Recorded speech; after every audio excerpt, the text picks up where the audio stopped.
got, of course, to the US, first of all, did you have like expectations, and aside from the university itself, but just in general, right? Do you have expectations, and what exactly happened when you got there?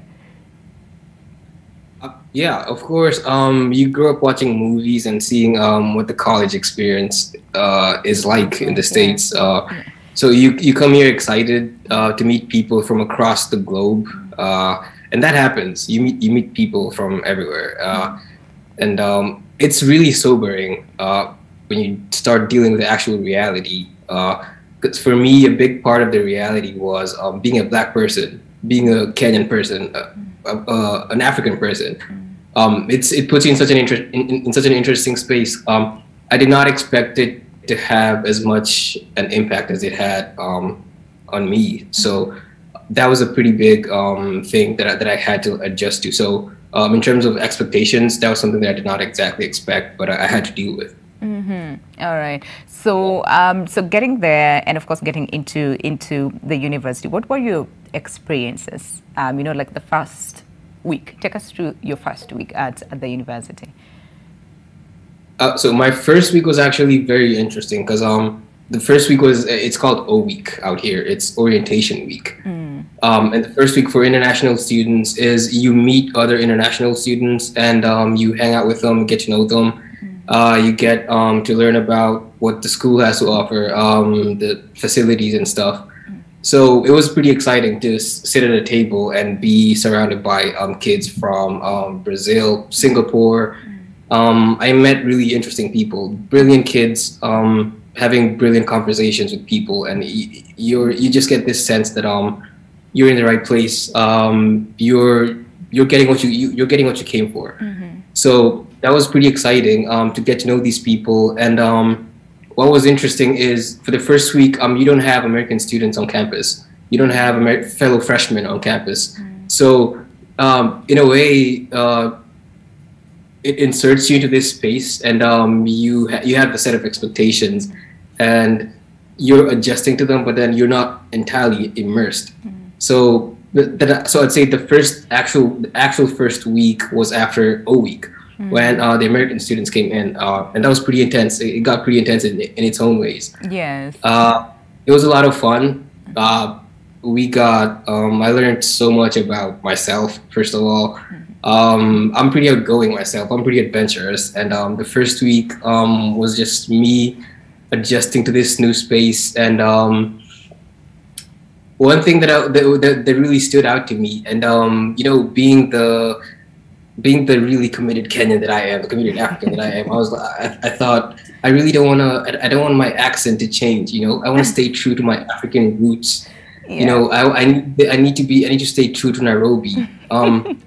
But you over time talking to people, you get it happens. Yeah. It's the social influences, they come in. It just happens, right? So you're in this new space when you're bombarded by these influences. So it's Duke is a largely white space. A lot of white people. The percentages for Black people are super low, and it's pretty shocking actually. Now that I actually think about it, but it's pretty intense. So the first week, it consisted of me readjusting and learning that I'm in a new space. That suddenly I'm a Black man, and that's an identity that I need to adjust to. Something that I had not grown up being super cognizant of in Kenya, because it's super homogenous.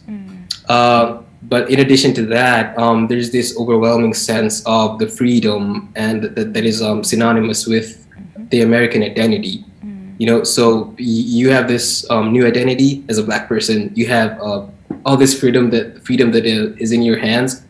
So it's pretty overwhelming. Yeah. Um, I don't know how much detail you want me to go into concerning my first week. No, it's all right. I just needed to understand how was it for you, because again, before leaving the country, of course, you were so excited, you know, all the possibilities, all the opportunities that could come your way, and then you get there and you meet different people, different you know, backgrounds, like entirely different people from what you're accustomed to. So I just wanted to understand how that was for you. But like you said, first week wasn't as bad, and then of course, you know, moving forward, it started getting a little bit more intense. I am tempted to ask if you can flip and you know, come back to our Nairobi accent, Kenyan accent. Can you do that?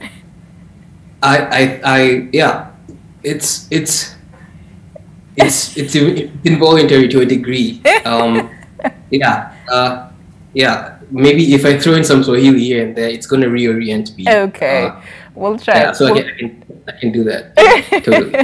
Okay, we'll try and see if we can put you to task during the conversation. But Beulah, again, getting to understand what Patrick is saying, you know, the fact that in a totally new environment and you meet different people, of course, you don't know them, you don't know maybe their cultures, you don't know how these people, you know, just behave around us. And I think it's, again, maybe the intensity is a bit different for him because he was in a totally different, you know. Yeah. But for people like on a day-to-day basis, where I want to imagine every single day you meet someone new, right? And you sort of want to understand who they are, get to understand, you know, what do they think, their perceptions and all those things. But sometimes it's not always as easy as we make it to be, right? So then what do we do? Because I know of some people, AKA me, where sometimes just going out and meeting new people is very overwhelming, you know, because number one, there's a way you need to present yourself, because again, first impression matters.